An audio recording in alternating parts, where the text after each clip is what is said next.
let's start.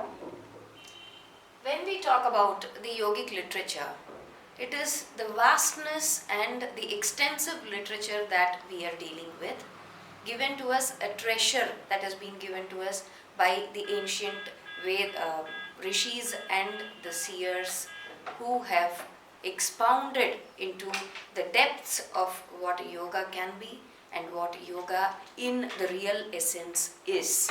The spiritual science to attain the state of samadhi, the state of oneness with that of the creator or the divine or the paramatma or whatever we would like to name it as.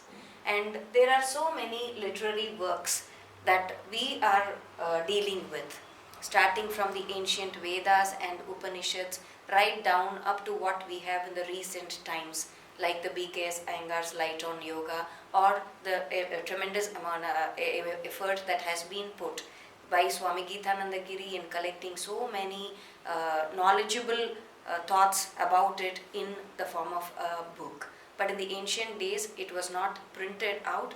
It was in the form of the palm leaves or the rock edits that we have collected, and we have it in the form of a printed book now. And dealing with the yogic literature, the first thing that I would like to talk about is the Yoga Darshana, the Yoga Sutras given to us by Maharishi Patanjali, where we have around 195-196 sutras that has been explained in a succinct way, very short verses, very crisp verses, but explained the extensive meaning and vastness each verse has in that. And it has been explained in two different, like as a part of Bahiranga Yoga, the external practices, and as a part of Antaranga Yoga. And together we call it as the Ashtanga Yoga, and what Maharishi Patanjali has given to us in the form of 8 limbs, extensively explaining all the process one by one, each one interlinked with the other, finally taking us into that state called the Samadhi.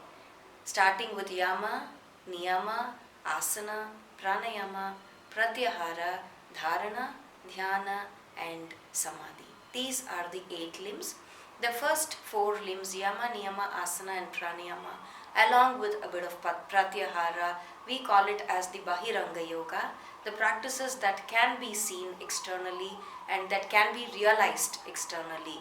And the other practices mainly starting with Pratyahara, Dharana, Dhyana and Samadhi, which we call also as the Samyama Yoga. All these come under the Antaranga Yoga, Antaranga meaning the one that is taking you into the inner depths, into the internalization, and cannot be distinguished externally as to whether a person is in the state of concentration or whether the person is in the state of meditation or whatever it is. And among the 8 limbs, each limb is connected with the next one, where he is explained very beautifully how you get into control the animal qualities that a person possesses and slowly transform himself into the human being that he can be, that he can manifest into, and then slowly becoming a humane person and finally attaining the divinity and becoming one with the divine Sama Adi, one becoming equal to that of the creator or the Adi. That state is called the Kaivalya. And how to attain, how to go about process of going about attaining the best that we can be is explained in this. The methodologies of how to go about it.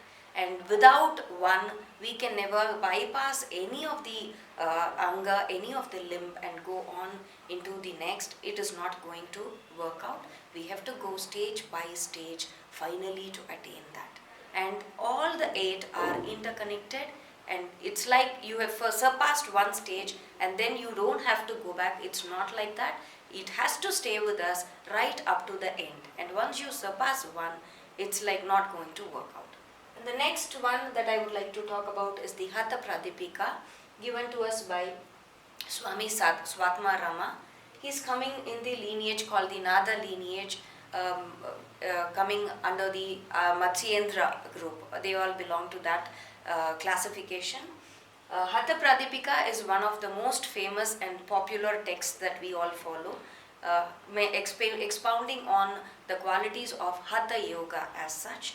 This is basically, we call it as the Chaturanga Yoga, explaining 4 of the limbs of what we already saw, 8 limbs in Ashtanga Yoga of Maharishi Patanjali. But here 4 of the limbs have been explained, basically the asanas, pranayama, mudra bandha and samadhi.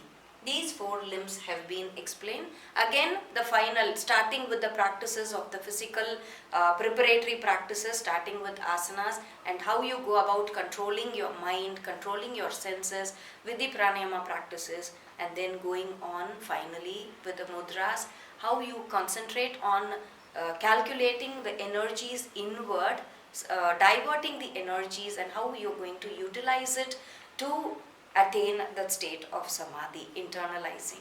So these 4 steps have been explained in the Chaturanga Yoga of Hatha Pradipika. The other literary work that we are dealing with is Girinda Samhita. Girinda Samhita that has been given to us by Rishi Girinda.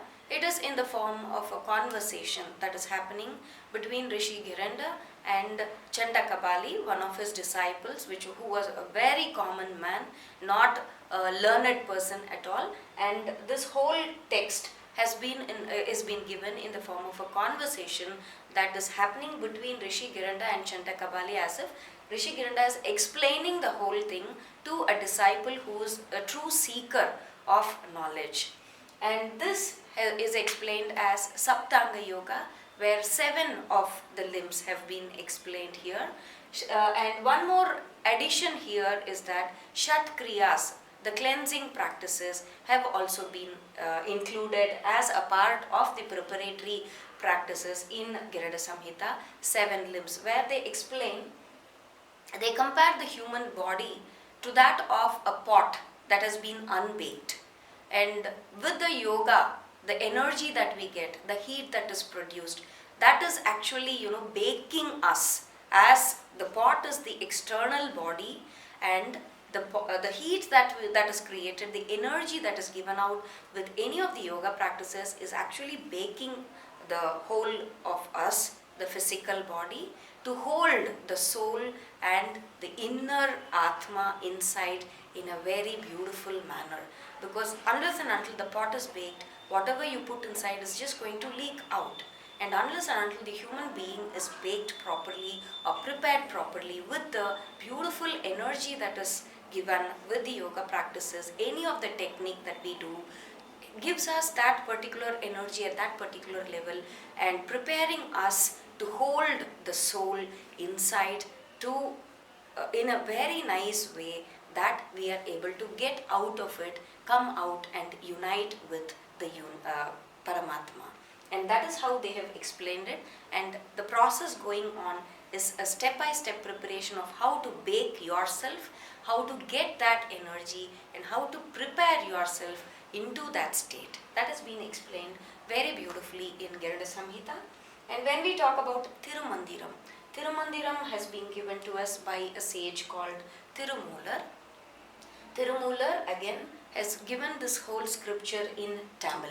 All these 3, the Yoga Darshana, the Hatha Pradipika and Girinda Samhita is all given to us in Sanskrit.